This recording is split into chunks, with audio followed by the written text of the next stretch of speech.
Hi hello, ദേവൂസ് തെച്ചൂസിൻ്റെ പുതിയൊരു വീഡിയോയിലേക്ക് എല്ലാ കൂട്ടുകാർക്കും സ്വാഗതം.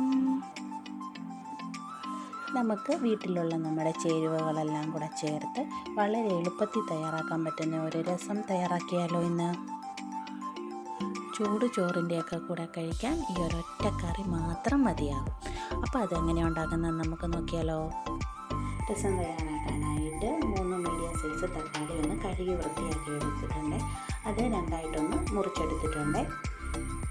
ഇനി ഇത് നല്ലതുപോലെ ഒന്ന് പാത്രത്തിലിട്ട് കൈവച്ച് ഉടച്ചെടുക്കാം. കൈവച്ച് ഉടച്ചെടുത്താലേ നമുക്ക് ആ ടേസ്റ്റ് കിട്ടത്തുള്ളൂ. അപ്പോൾ ഇത് നന്നായിട്ടൊന്ന് ഉടച്ചെടുത്തുകൊണ്ട് വരും.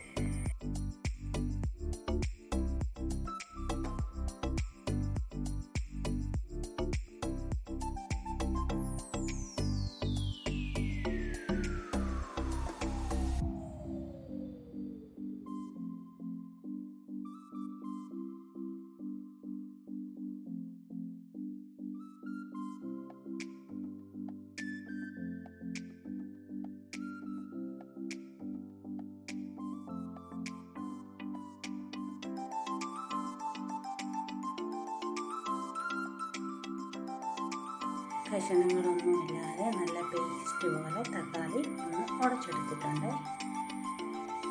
ഇനി ഇതിലേക്ക് ഒരു 5-6 വെളുത്തുള്ളി ചതച്ചത് ഇട്ട് കൊടുക്കുന്നുണ്ട്. ഇനി ഒരു 1/4 ടീസ്പൂൺ മഞ്ഞൾപ്പൊടിയും കൂടി ഇട്ട് കൊടുക്കാം. ഇനി നമ്മൾ ഇതിൻ്റെ കൂടെ അടുത്തായിട്ട് ചേർത്ത് കൊടുക്കാൻ പോകുന്നത് ചതച്ച കുരുമുളകാണ്. 1 ടേബിൾ സ്പൂൺ ചതച്ച കുരുമുളക്, 1 ടീസ്പൂൺ മല്ലിപ്പൊടി, 1/2 ടീസ്പൂൺ മുളക് പൊടിയും കൂടെ ചേർത്ത് കൊടുക്കുന്നുണ്ട്. അതിനുശേഷം വറുത്ത് പൊടിച്ച ഉലുവാപ്പൊടി 1/2 ടീസ്പൂണ്, പിന്നെ നല്ല ജീരകം പൊടിച്ചത് 1/2 ടീസ്പൂണ്, കായപ്പൊടി 1 ടേബിൾ സ്പൂണ്, ആവശ്യത്തിന് ഉപ്പ്, ഇതെല്ലാം കൂടെ ഇട്ട് നന്നായിട്ടൊന്ന് ആ സ്പൂണ് വെച്ച് തന്നെ ഒന്ന് മിക്സ് ചെയ്ത് കൊടുക്കാം. ഇനി നമുക്ക് ഇതിലേക്ക് പുളിവെള്ളം ചേർത്ത് കൊടുക്കാം. അതിനായിട്ട് 1 നെല്ലിക്ക വലിപ്പത്തിൽ പുളിയും വെള്ളവും കൂടെ ഒഴിച്ച് വെച്ചിട്ടുണ്ടായിരുന്നു കുതിരാനായിട്ട്. അതിൻ്റെ പകുതി പുളിവെള്ളം ഒഴിച്ച് കൊടുത്ത് നന്നായിട്ടൊന്ന് മിക്സ് ചെയ്തതിന് ശേഷം 250 ml 2 കപ്പ് വെള്ളം നമുക്കൊഴിച്ച് നന്നായിട്ട് മിക്സ് ചെയ്തൊന്ന് നല്ലതുപോലെ തിളപ്പിച്ചെടുക്കാം.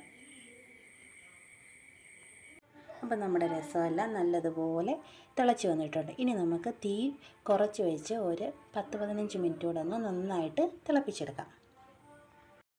ഇനി ഇതിലേക്ക് ചെറുതായിട്ട് അരിഞ്ഞ മല്ലിയില ഇട്ട് കൊടുക്കാം. മല്ലിയില വേണമെങ്കിൽ ഇഷ്ടമുള്ളവർ മാത്രം ചേർത്ത് കൊടുത്താൽ മതി. ഇനി നമുക്ക് രസത്തിലേക്കുള്ള ഒരു താളിപ്പ് തയ്യാറാക്കാം. അതിനായിട്ട് ഒരു പാൻ എടുത്ത് അടുപ്പത്ത് വെച്ച് ഓയിൽ ഒഴിച്ച് കൊടുക്കുന്നുണ്ട്. ഓയിലൊന്ന് ചൂടായി കഴിയുമ്പോൾ ചെറുതായിട്ട് അരിഞ്ഞ വറ്റൽമുളകും കറിവേപ്പിലയും എല്ലാം ഇട്ട് കൊടുത്ത് നന്നായിട്ടൊന്ന് വഴറ്റിയെടുക്കാം. അതെല്ലാം ഒന്ന് നന്നായിട്ട് വഴന്നു വന്നു കഴിയുമ്പോൾ അതിലേക്ക് പൊടിച്ചു വെച്ചിരിക്കുന്ന ജീരകപ്പൊടി, ഉലുവാപ്പൊടി, പിന്നെ കായപ്പൊടി എല്ലാം കൂടെ ചേർത്ത് നന്നായിട്ടൊന്ന് വഴറ്റിയെടുത്ത് നമ്മുടെ രസത്തിന് മീതെ ഒഴിച്ചു കൊടുക്കാം.